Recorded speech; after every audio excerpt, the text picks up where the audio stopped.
Hello, everyone, and welcome to today's session, which is our presenter webinar for the 2025 ASHE conference.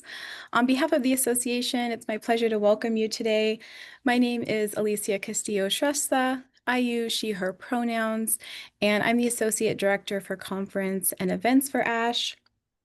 And as we get started, we just wanted to take a moment to acknowledge that Denver is the location of our conference this year, and it is the traditional territory and homelands of the Ute, Cheyenne, and Arapaho peoples.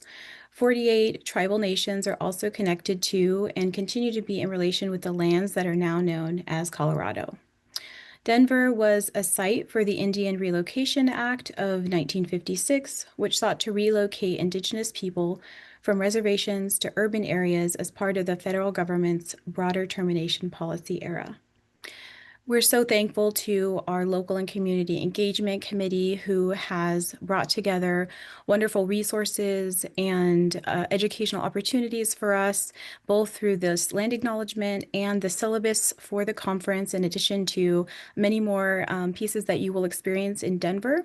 So if you haven't yet checked out the resources, please do so, and I can put some more information in the chat during today's webinar.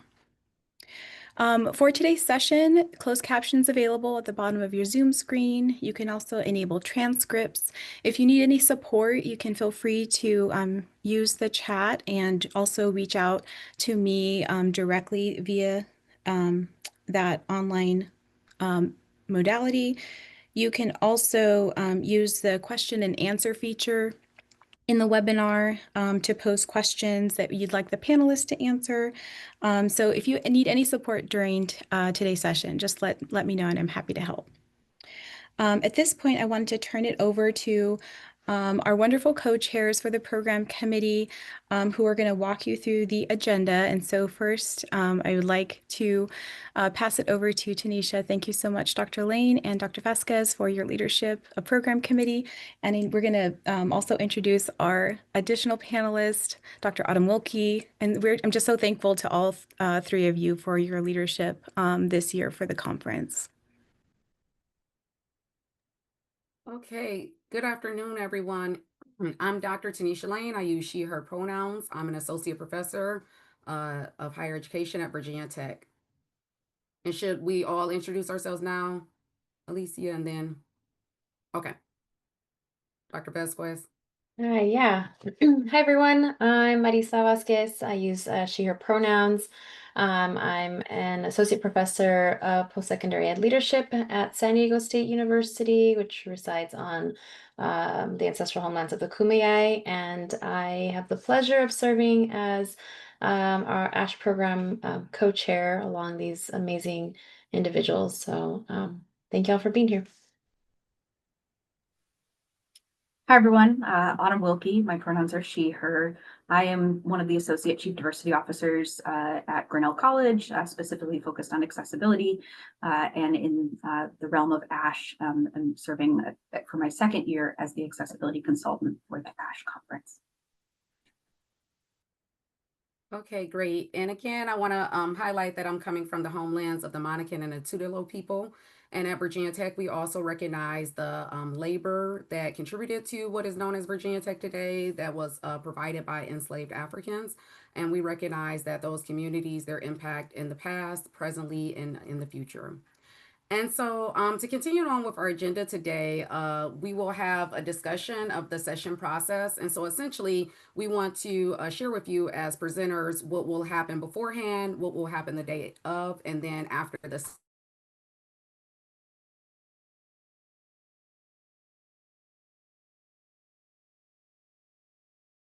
Are available online and just some things to be cognizant of.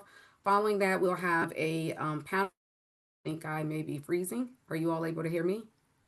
Okay, great. I'm getting a signal that my internet is unstable, so I just wanted to make sure. Sorry. And after which we'll have a panel discussion with my Dr. Vasquez, and then we will close up with some logistical reminders. And if time permits, we'll have a question. Next slide. Okay, so some things to keep in mind before the session is that your chair will reach out to you via email. Hopefully, this is already happening. If not, it should soon, whether you're virtual or part of the in-person conference.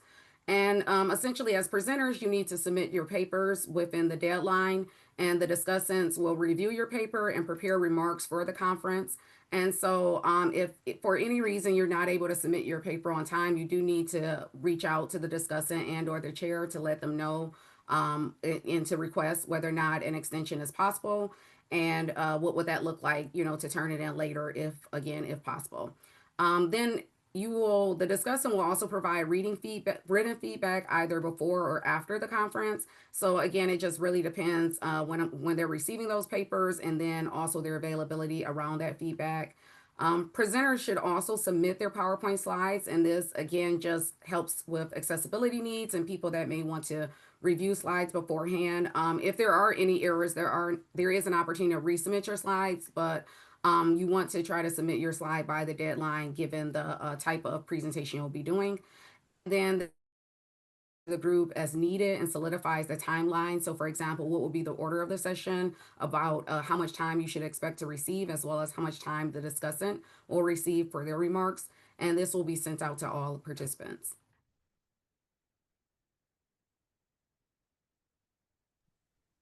Thanks, Tonisha. I just wanted to mention we have a question that came in through the chat about works in progress papers. The question is, will works in progress presenters be being reached out to by their chair as well? And should there be PowerPoint presentations for works in progress? So yes, the chair should be reaching out to the group just to go over the session and make sure that y'all are on the same page in terms of the timing and which sessions have how much time. So that should happen. If it hasn't, you can reach out to us with any questions at conference@ashe.ws, but the chairs I know are in the process of reaching out to everyone, and that includes works in progress as well.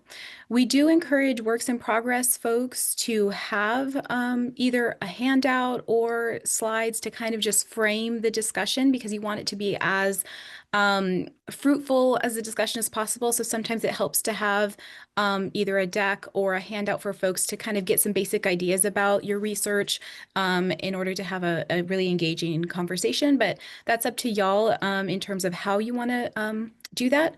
So we'll talk more a little bit about the content of the sessions in a bit, but hopefully that helps in the meantime.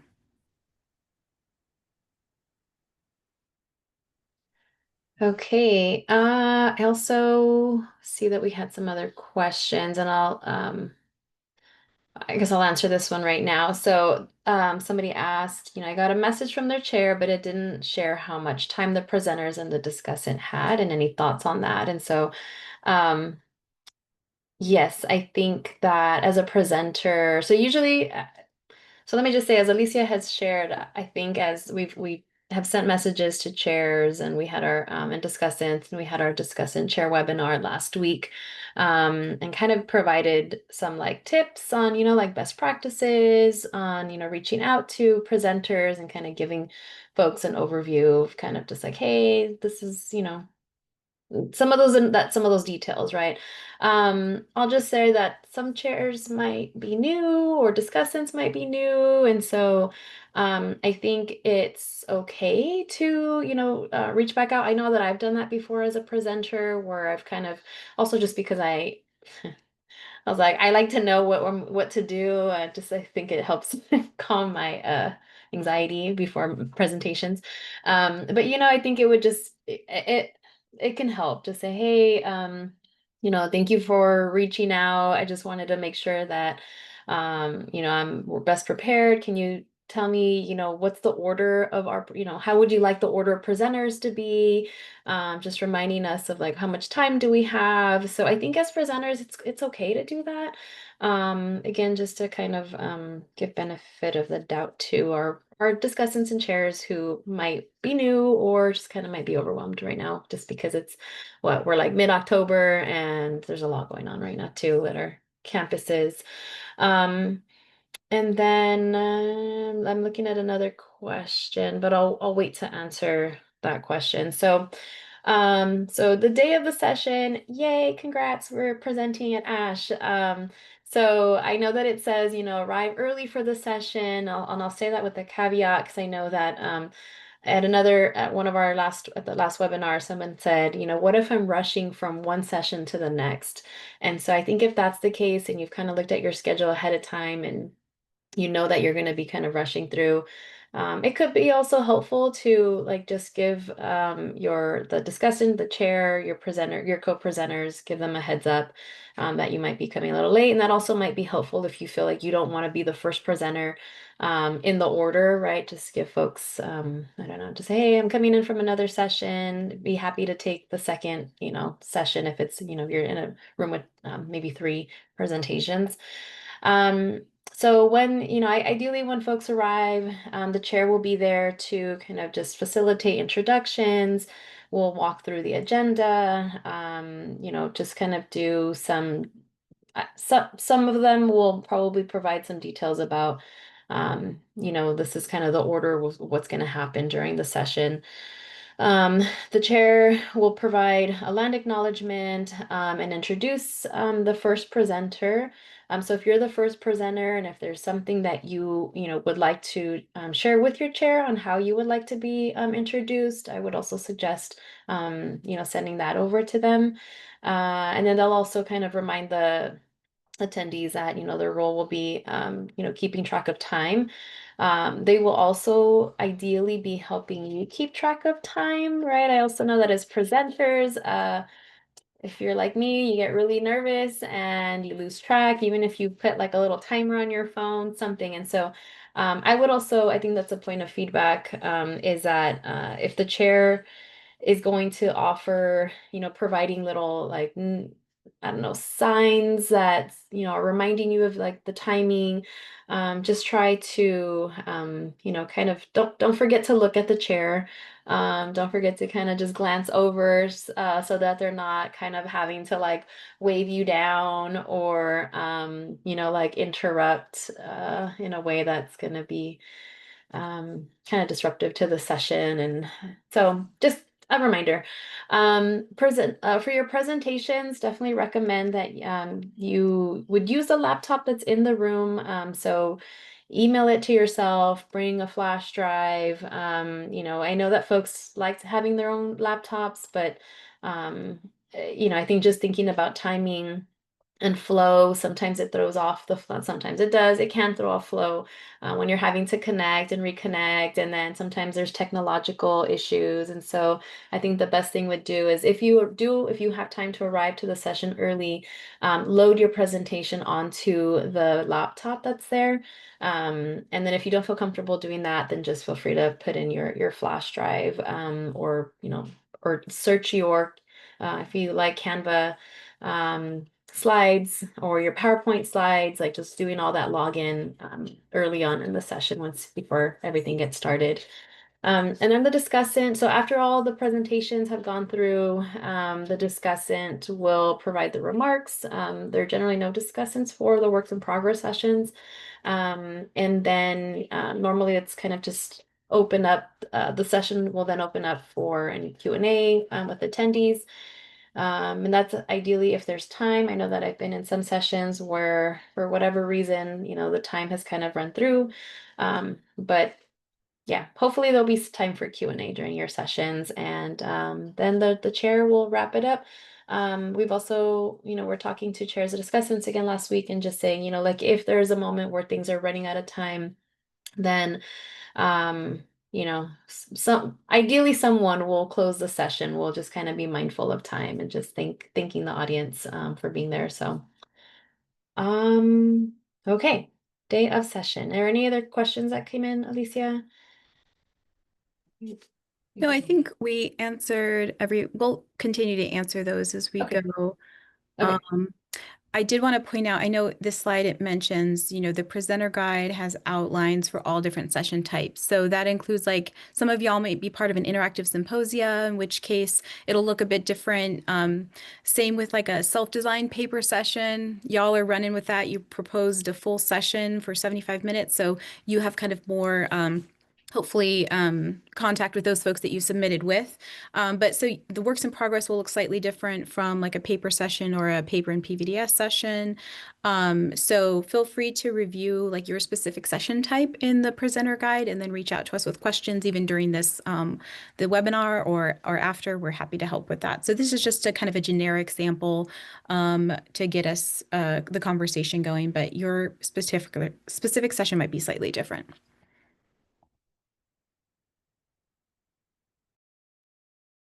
Okay, and I just wanted to respond to some questions that have emerged again. So one asked, hello, I'm chairing a virtual session. Do I have to directly write to the presenters for their papers and presentations? And yes, you want to send that email out to the presenters and the discussant, just highlighting who everyone is in the session. Also talking about the order of the presentations and about how much time people should expect to present their work. Because again, keep in mind that this may be the first time people are presenting. And so some of this information may be new to them. So that's why we want to continue to do that, send out reminders to upload papers, upload PowerPoint slides, as well as what to expect the day of for the session. Is the chair also responsible to share papers with discussant? The discussant should be able to retrieve those papers from the portal. One thing you could do is also note the discussant's email address as a backup if people are having any issues with uploading those papers to the portal. They can also email the discussant directly, but that should be the discussant's responsibility to retrieve the papers from the portal. Okay, so thinking about, so this comes in right on time with after the session. So the discussant should provide written feedback to the authors if that has not already been provided. And as a presenter, if you have not received that feedback in maybe like 1 to 2 weeks, it's okay to reach out to the discussant just to ask, when you should anticipate receiving that feedback.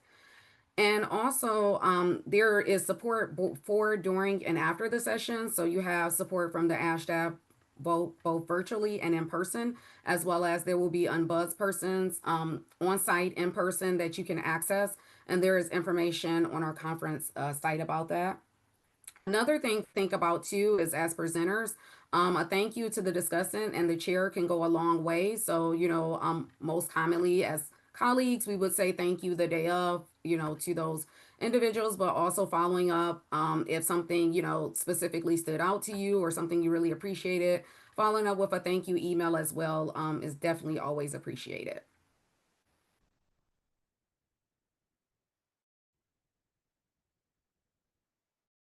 There are a few questions in the chat. Alicia, I don't know if you want to take any of those. Yeah, I think I want to make sure we can get through the information that Autumn's going to share. So I Okay. think maybe we'll have Autumn share and then we can go through these. I think some of these will be great for the open Q&A and also will be answered in our next few slides. So Okay, um, great. yeah, Autumn, if you want to share, and I will get the presenter guide website up so that we can, or the website, so we can navigate through some of the wonderful resources I know we want to make sure folks know about. So let Perfect. All right. While Alicia is pulling that up, just again, my name's Autumn. I'm going to be serving in a role really helping support all of you as well as the conference related to accessibility questions. And that means both accessibility in terms of your own access needs, but also the part that we all play in making sure that folks can access the information, the great information that we're going to be sharing. And so we wanted to share just a couple of resources that exist. And the nice thing is that for the presenters, almost all of them are embedded right in the presenter guide. So if you go to that presenter guide and you go to the accessibility section, which is what Alicia is navigating to, this is going to be where you can find all of the resources that we're going to be kind of going over today. So the first one, if you haven't started your PowerPoint or your presentation, for those of you who have a paper format that is going to lend itself well to a presentation, we have a PowerPoint template that has been posted, which you can use. It's got a lot of the accessibility, the behind the scenes sort of features in PowerPoint already built in. So if you use that template, go through and create your slides using the template, that's going to be really helpful for making sure that your base PowerPoint is going to be accessible for anybody who's attending, who might be needing to listen to it with a screen reader or things like that before or after. The other thing that is in here is a video that I did where it's a demo showing a lot of these accessibility features in both PowerPoint and in Google Slides. You'll be able to see both. I know some people prefer Google Slides for their presenting. And what this demo video goes over is both how to check the accessibility in PowerPoint. So if you upload information into that template, making sure that the accessibility features work. There is no similar equivalent in Google Slides. So PowerPoint is definitely my recommendation if you're picking between the two. But in Google Slides, you can turn on captions, which is going to be one of the really big things that you can do during the conference to help support folks like me who might be in the room who are hard of hearing or deaf. Having those captions turned on is going to be really, really crucial for a lot of folks to be able to get the important information that you're sharing about your research and about the great work that you're doing. So that PowerPoint video, it's short, but will give you some really great insights into how to do that and actually go step by step if you want to familiarize yourself with that. And then there's a good amount of other accessibility information woven into this section of the presenter guide. Some tips for how to present in an accessible way, thinking about how to arrange things so that everybody is going to be able to participate to the greatest extent possible.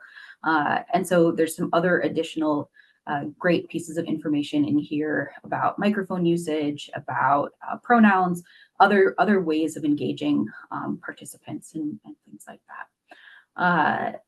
The last thing that I'll say as we go through a number of these, or as Alicia is kind of scrolling through a number of the helpful points in here, including style guides and things like that, is that I will be on site at the conference. And so there will be some places where at the check-in desk or things like that, I'll be available and can help answer some questions, particularly if you're encountering some difficulty as it relates to how to enable some of the accessibility features with your presentation or want to review any of that. Or if you yourself have an accessibility question that I can help answer or connect you with a resource. And I just want to echo what Marissa said about using the laptop in the room, because that's going to be the most consistent way to make sure that those captions are working well, because those laptops will already have tested or connected to the internet, things like that. And that's going to make that the most functional as opposed to switching between laptops.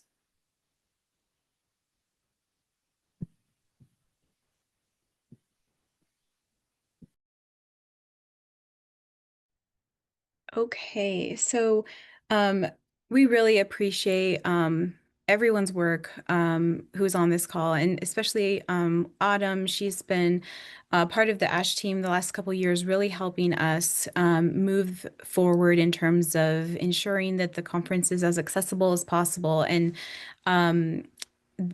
the kind of suggestions and requirements that we have for presenters, we really understand y'all are doing your best and working hard, and this is, you know, an exciting and challenging time, and there's a lot that goes into getting ready for your presentation. So we want to say thank you so much for making sure that your materials are available, reaching out with any questions. We've tried to make it as seamless as possible for you in terms of having the slide deck that's already has the accessibility pieces built in. For those of you who aren't using a deck for your presentation, part of that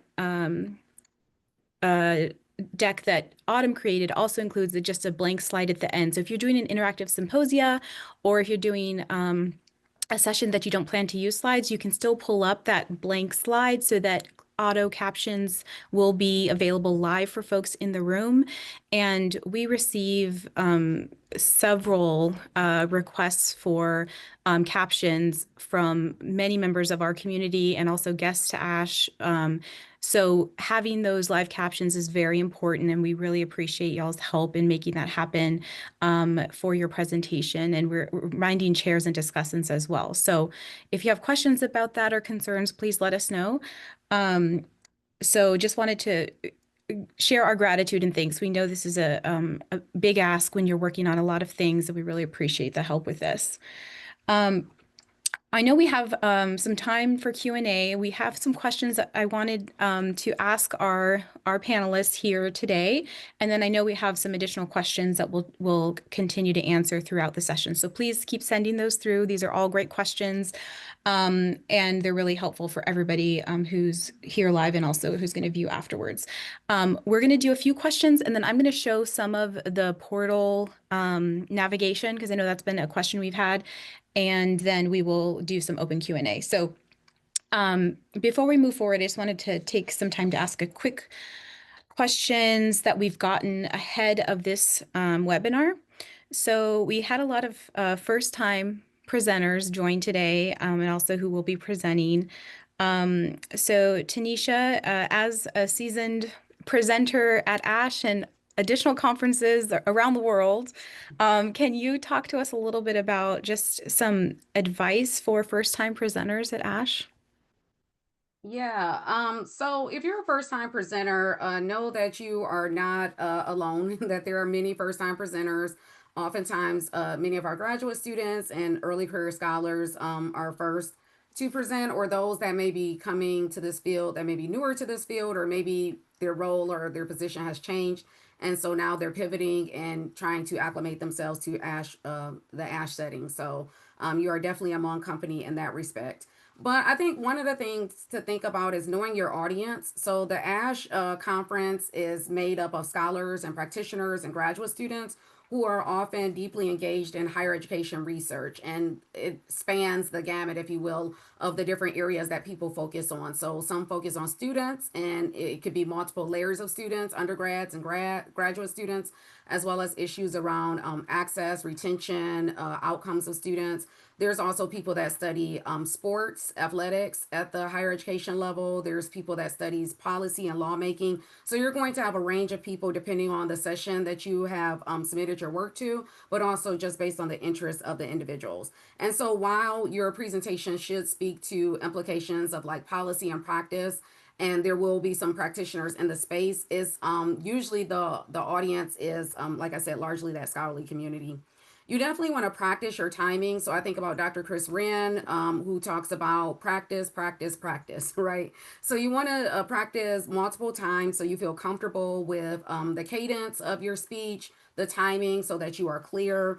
And then also to avoid rushing, you want to focus on key ideas. And this is also related to your PowerPoint slides. So I think there was a question that was submitted beforehand about like, what should I expect? How much time? And so what I've always been taught is 1 minute, one slide. So if you think it's a 15-minute presentation, you want to have around 15 slides, including your title page and your references. Because again, even with your title page, you may be presenting yourself, or introducing yourself rather. And so you want to make sure you embed that time into that. And you don't want to overload your slides with a lot of content. One, because that can be confusing to your audience, but also the more content you have in your slides, the more likely you are going to talk, to be honest. So you want to kind of limit some of the content on your slides, so that will hopefully limit some of your remarks. Anticipate questions around methods and findings in your theoretical framework, and even things around your analysis. So again, make sure you're well versed in those components. Your findings, when you think about the notion of so what, right? So why should we care about this? Why is this important? Why is this relevant? That's something you should be aware of. And then also anticipate research questions from the audience. And again, the methods and the findings and the theoretical framework are often the types of questions that will come from your audience. Make sure that you're not just reading, but you're also engaging the audience. So this is not a conference that you would come to and read your paper, even though I recognize in certain disciplines that is a common practice. Here you want to try to be more engaging. And again, if you've practiced or if you have good notes, that'll help you to feel more comfortable. And in some ways, you could also think about this as being conversational. So if you were having a conversation about your research, what might be some of the things you would do. And then also making sure that you're just in conversation beforehand with your discussant and your chair, so you know what to expect the day of, as well as, again, as Marissa has shared earlier, if you're going to be running from another session or something like that, or coming from another session, make sure that you reach out early. And so there was another question about distinguishing ASHE from other conferences. So I'll wait to until that is asked later in this conversation. But again, just making sure that you're not speaking too fast, that you're projecting your voice, that you're responding to time limits. So knowing how the chair will give you that information about the timing. And sometimes people will do a head nod if you feel comfortable, or some kind of way to acknowledge the chair that you see the timing and things like that. And then making sure, lastly, that you contextualize your research to the broader audience. So again, as researchers, we're studying very nuanced and very niche areas. But then again, for anyone, depending on where they may be coming from or how they are engaging in your research, why should this also matter to them? And so, to the extent possible, you definitely want to focus on the narrow, but then also what broader issues may your work be addressing. Thank you, So that's Tonisha. a long answer, but that's a robust question. So I just Yes, wanted no, to sum up on absolutely. Lots of great nuggets there. Kind of along the same lines in terms of like how to make this, the most, generative experience possible. Marissa, wondering if you can speak a little bit about like one of the best sessions you've attended at ASHE and maybe thinking about what stood out in that session in terms of what the presenters did, maybe the volunteers or even the audience, in terms of what made it so impactful, because everyone here will be engaging with other folks' sessions as well as an attendee. We really want ASHE to be a community of folks, and even sessions that you're not presenting at, the audience is a huge part of this kind of engaging in the scholarly community. So can you speak to like what stood out in terms of a really impactful session and in terms of what folks might want to be thinking about as they prepare to present? Yes, thank you. Um, I think about like my first ASH it wasn't that long ago, but maybe like 20, oh, I don't know. I don't know how long it is, but I think like 2012 is when I started coming to ASH um and I was a graduate student, and so it was an intimidating space, right? I'm walking around and like being scholar struck by different people whose research I admired, and just feeling really nervous, anxious, a lot of things. And so and I attended different sessions, and I guess I want to say that I feel like ASH as a community has um, really kind of shifted its culture over the last, years. And because I'll say when I was a grad student, I think I mean, I was in sessions that were supportive, and then I was in sessions that were not helpful, where people were critiquing. And I mean, that's our role, right? As scholars, like, yes, we're critiquing, but it was not a supportive critique, it wasn't for the sake of constructive feedback. It was a lot of egos. And so, and I think that's important to keep in mind. As a presenter, is that is I mean, I would hope that our community has evolved to a space where, we've been having more conversations about how do we create supportive spaces, right? Where we are providing constructive feedback and true like inquiry, like having this dialogue that's in true inquiry form, where, we're really working on pushing our colleagues, or maybe not pushing, but like inviting our colleagues to think critically about their work, and in different ways that maybe, we haven't thought about. And so I think when I think about those sessions that have been the most impactful, it's usually been done through that lens of, here's my critique of your work, and well, here's my review of your work, from like, this is what worked, this is what's great about it, and but here's other things that you might want to think about, right? And so I think those were the sessions that were helpful for me as a presenter, from the feedback from the discussant. And then also, I don't know, I like to hype my fellow presenters up, and just be in spaces where it's just like, I mean, we're all there, presenting at ASH or at any, conference. It's a very vulnerable space, right? Like we're putting ourselves out there, our work, right? And so I think as a presenter, just kind of keeping in mind that, this is an opportunity for further development of your work, for growth, uh, And, I think in terms of audience, what's been helpful is to have audience members that ask relevant questions.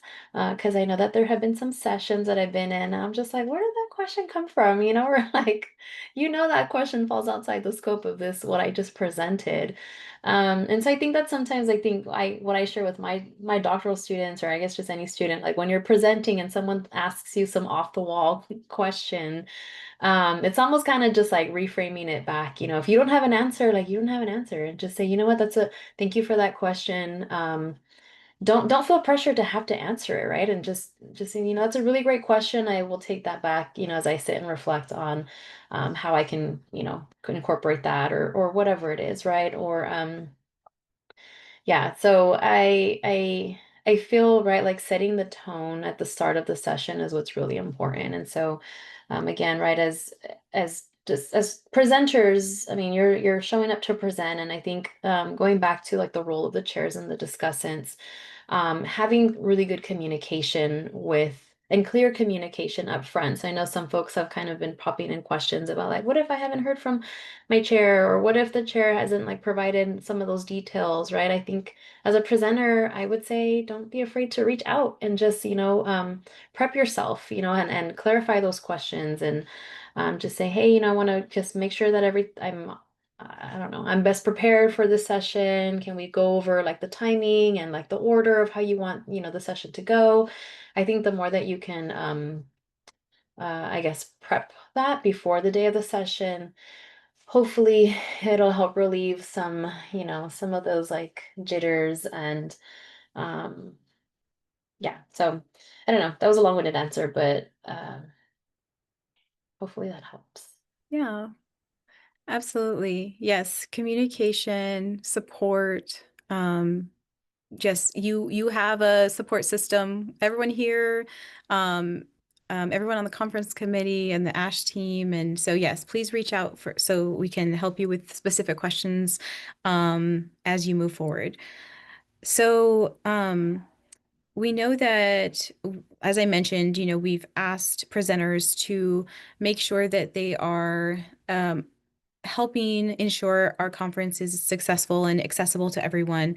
And Autumn, being that this is your expertise, I mean, your expert area, can you kind of talk about in your experience as a full-time accessibility scholar and administrator, um, in addition to your experiences with ASHE directly, what are some common misconceptions you've heard related to the importance of creating accessible presentations? Because we know not everybody has the same experience or understanding of what, accessibility means in terms of a venue like ASHE. Could you speak a little bit about to maybe those misconceptions or um, barriers that folks might perceive or that might be real? Yeah. I think there's a couple things that popped into my mind right away.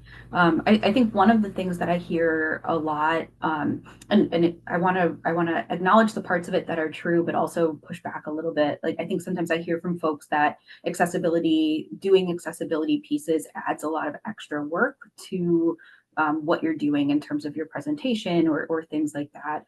And I would say that anything that is new obviously comes with a learning curve for folks. And so it seems like it can be intimidating or daunting. But most of the things that make a presentation really accessible are also the things that make it a good presentation, period. And so I think that there's ways where paying attention to accessibility pieces, having font that people can read on your slides, having things to be laid out in a logical order. These are things that are going to be really helpful for people with disabilities, but also help your audience get the message that you're wanting to share or portray. And a lot of the tools, particularly with like the video that I set up related to how to turn on the captions, things like that, it's 2 clicks. It's much easier than I think people think it is. It's really just getting through that first sort of like wave of using it, getting in the habit, building the mindset of how can I make sure that this is accessible to everyone in the room. I think the other thing I would say is that I think that there is, and this is society-wide, not just specific to ASHE, but I think that there's a tendency, and the actual term in sort of my field of research is compulsory able-bodiedness. It's the idea that we assume that folks are able-bodied, that until we're proven otherwise, we assume that that's the default. And what that means is often that because so many disabilities are invisible, for example, most folks talking with me, and I have really short hair, probably wouldn't notice my hearing aids unless I point them out, things like that. They're not things that people are going to notice. And so I think that there's a lot of ways where we assume there aren't disabled people in our audiences, and thus people aren't going to need these sorts of things, that they're an extra, they're an add-on. And I can guarantee you that pretty much any room you're in, there are likely to be people with disabilities. And based on some of the data I've seen for ASHE, I can say that that is very much true for the attendees of the ASHE conference and things like that. And then I think the third piece that I would just say to folks is that, you know, sometimes I think there's a pressure or a question about like, well, if somebody isn't hearing me, or if somebody isn't X, Y, or Z, why aren't they saying what they need? And I think that there's a lot of ways that accessibility is pushed back on disabled people as like labor that they should be doing for themselves. And yes, there are things that we can do to advocate for ourselves, but there's also this reality that like if all spaces aren't built for us and we're having to do this in every space, like that's an incredibly tiring and othering experience. And so really encouraging folks to be thinking about what can I do to remove some of that burden, to not be part of some of those microaggressions. Can I add in, I guess, to go back to my previous the question you asked, right, Alicia, about those sessions that went well, right? I think is definitely inclusive. What Autumn you shared is that you know, that the slides were like the visually you know, like I don't know. And I know Tanisha, you mentioned earlier, right? Like there's not too much text, right? And if you have images that you're not just putting the citations, but you know, if you can, right, put a little description of, you know, what it's describing, you know, and so I think it's, I mean, I'm sure that there's more, and I'm sure that there's more guides that we have, but you know, I think it's just trying to be mindful of, and it doesn't, sometimes it's not even, I don't know, maybe it's not a disability, but maybe it's more, you know, like let me help the audience that's maybe sitting in the back of the room, or you know, or whatever. And so I think it's just helpful just to have some of those um just things that we put into our presentation ahead of time, like you said, Autumn, so it's not, I don't know, it's not an afterthought. Yeah. Yeah, I would agree. I think too, you know, I think even like as somebody who's presented, like I know my data super well. And so I might put up a visual about my data. But if I don't explain it, like if that's not disability, like the rest of the audience may not get the point I'm trying them to get out of my graph or my data or things like that. And so it's okay to help draw, you know, sort of the conclusion for folks, because they aren't going to have the intense time to look at what your visual is on the screen in the way that you have with your data. Mm-hmm. Yes. Yes, definitely. Like, I do think we are moving towards like best practices, you know, across the board for everybody. So I do want to also mention just using the microphone always. Like, so for those of you who are on the virtual conference day, obviously we're going to do the audio check. That's why we want to attend early. When you arrive in your session for the in-person, always use the microphone, no matter how loud your voice is. That's a best practice, and it's a needed piece for attendees. Okay, I know we want to make sure we have some time to go through the portals and things, but I do have one last question, because this came in, and I know a lot of folks are wondering, first-time presenters who've maybe presented at other higher ed conferences like ACPA or NASPA. Tanisha, can you just speak to a little bit about what's different in terms of presenting at ASHE versus some other higher ed conferences? Yeah, great question. So again, as I was sharing earlier, ASHE is primarily an academic and scholarly community. And again, there may be some practitioners, but there's not as much of a focus on practice-based work in the same way that you would see at a NASPA or ACPA conference or other practitioner-based conferences, where largely there's going to be people who are actual student affairs professionals who's engaged in that day-to-day work, or administrators. And so at ASHE, you'll notice that our presentations tend to be shorter, especially if you're in a research paper session.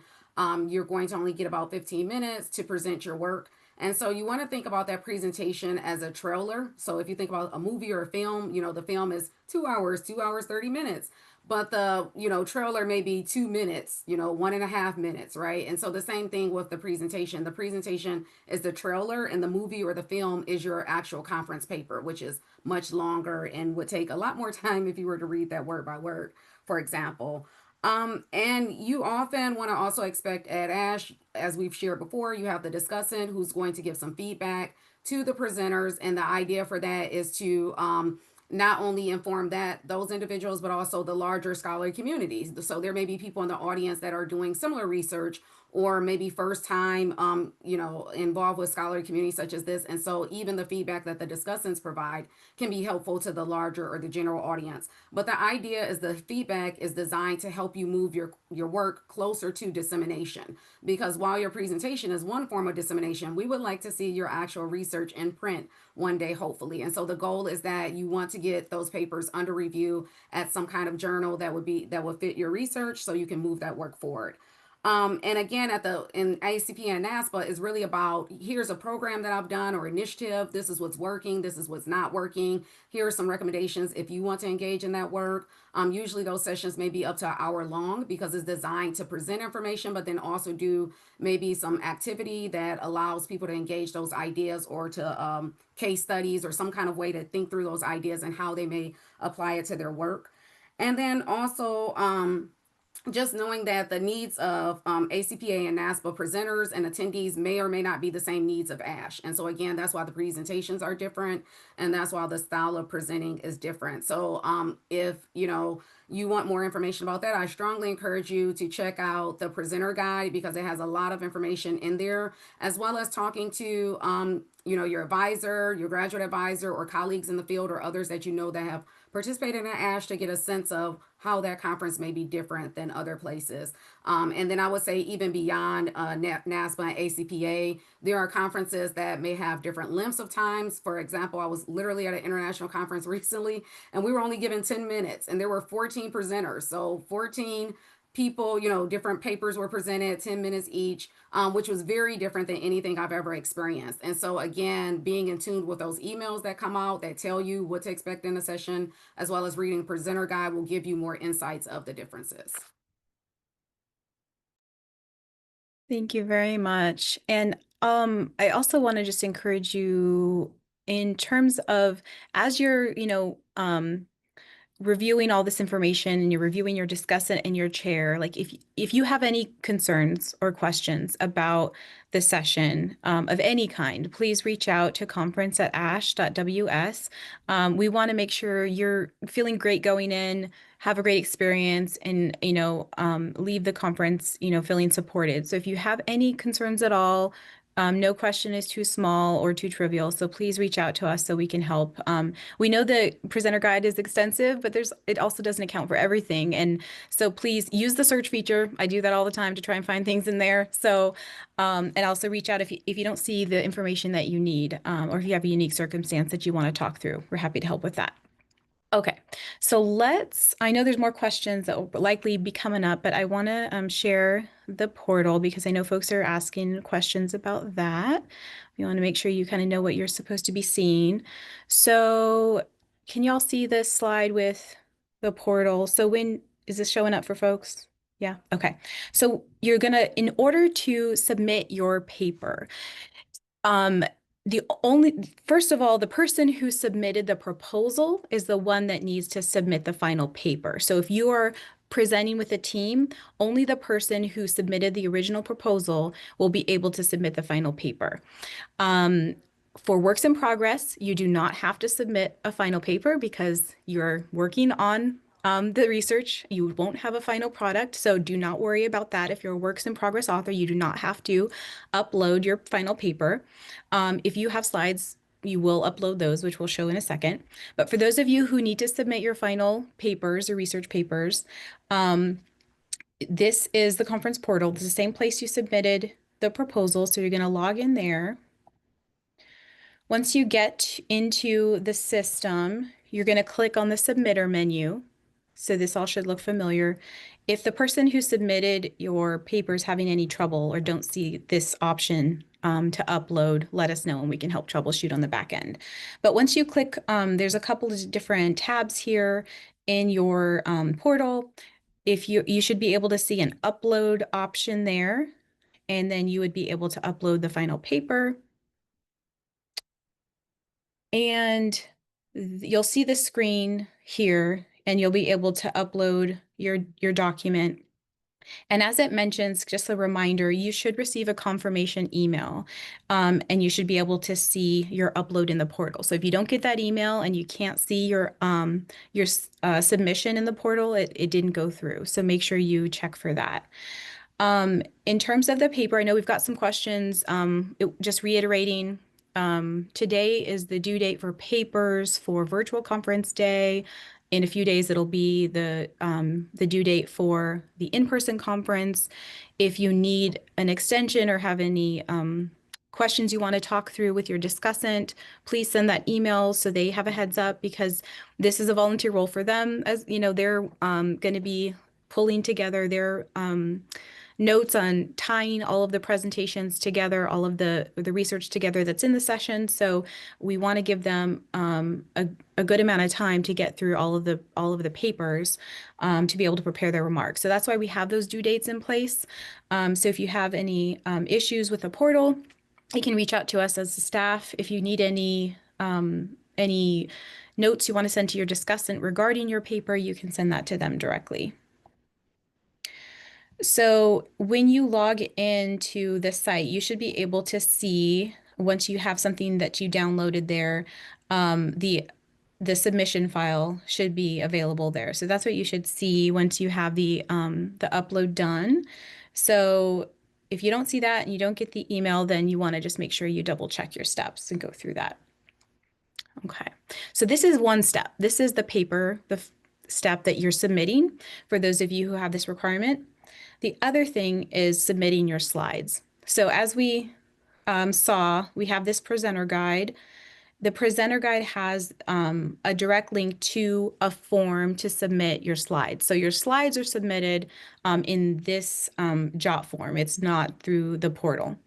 So I will actually, let's see if it'll let me do this. Yes. So when you get to this form, it's going to walk you through the information here.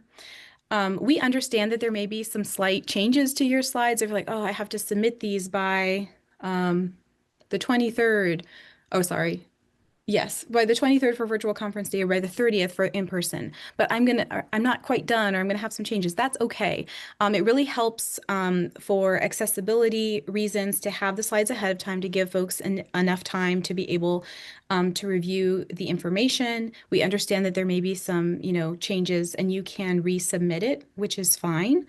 The other piece is we have CART captioners and ASL interpreters that support the conference as well. And so we send them all relevant materials for the sessions that they're supporting. And we also know, your scholarly work is, important to keep it, safe and secure. And so what you submit in terms of slides are only available to folks who register for the conference, and only are available through the end of the conference. So they're not available now. They'll be available through, we'll launch and let folks know that materials are available as we get closer to the conference date. And then we actually remove access from the slides for everyone the last day of the conference. So when the conference is done on that Saturday, access is removed so folks won't have open access to your slides. So this is the form. You're going to submit your slides. You put your email in here, and anyone from your team can do this. So anyone from your team can submit the slides. You're going to select your session. So it's not going to be your individual presentation name. It's going to be the session that you're a part of, which can be found in the portal. So it's an alpha order with some of the, other like the quotes and the parentheses at the top, but alpha order by session name. And so you'll upload your files and submit them there. And that'll give us the information we need to help support the sessions leading up. to that. If you do have to resubmit, you can do that. Maybe just change your title to like final, so that folks can see, because it won't automatically replace, it'll just add in another version of your slides. Okay. This is also just a reminder, if you don't have slides, you don't have to upload the blank slide. You don't have to put that in the form we just looked at. You would just bring that up during the session if you don't have slides to present. Okay, some real quick pieces, and then if we have additional questions, we can open it up. Some sessions may be missing a chair or discussant or have less papers than when you originally looked. So we do have folks that have had to pull out in terms of like withdrawing their paper or had to bow out of their volunteer role. The ASHE staff is actively working to replace volunteers, but you may notice your session only has 2 papers in it, and that's fine. And you and your discussant and chair, if you have a discussant, can correspond about, okay, how would you like to spend the extra time? Would you like to extend the presentations? Would you like to extend the Q&A? A little bit of both. So that's common, and that's there's nothing wrong with that piece. We will work as quickly as we can to get your volunteers in place if they're not there. If you do not submit your paper by the due date, discussants may elect to provide cursory feedback or no feedback at all. And so again, out of respect for their time in this volunteer role, we want to make sure that they have enough time to read through this whole paper that you've written, in addition to the others, and then be able to formulate their thoughts and feedback for the session. If you're a PVDS author, you may have some scholarship that's not in a paper format. You may have a clip from your documentary that you want your discussant to view and provide feedback on, or you may have a photo voice link that you want to share and have your discussant review in providing feedback on your presentation. So if you're a PVDS author, which is the Performance Visual Digital Scholarship, you have in the presenter guide, there's a link to that form, and you can reach out to us at the office as well if you have any questions, because we understand scholarship comes in many forms and not always a paper. So we have another way for you to submit that to your discussant for feedback. Okay. So thank you so much to our panelists. We are right on top of the hour, but I will keep the webinar open for those panelists who can stay. Great. If you have to run, we understand. Please reach out to us with questions. The presenter guide has a lot of information. This recording and the recording of our discussant and chair webinar has a lot of great information. That recording is already on the YouTube channel for ASHE, so feel free to check that out. But we're really thankful to Drs. Lang, Vasquez, and Wilkie for being here with us today. Thank you all so much. And we are so excited for y'all to be presenting at ASHE and look forward to supporting you in your scholarly journey. Thanks for being here. We'll hang on for a few minutes with any last questions.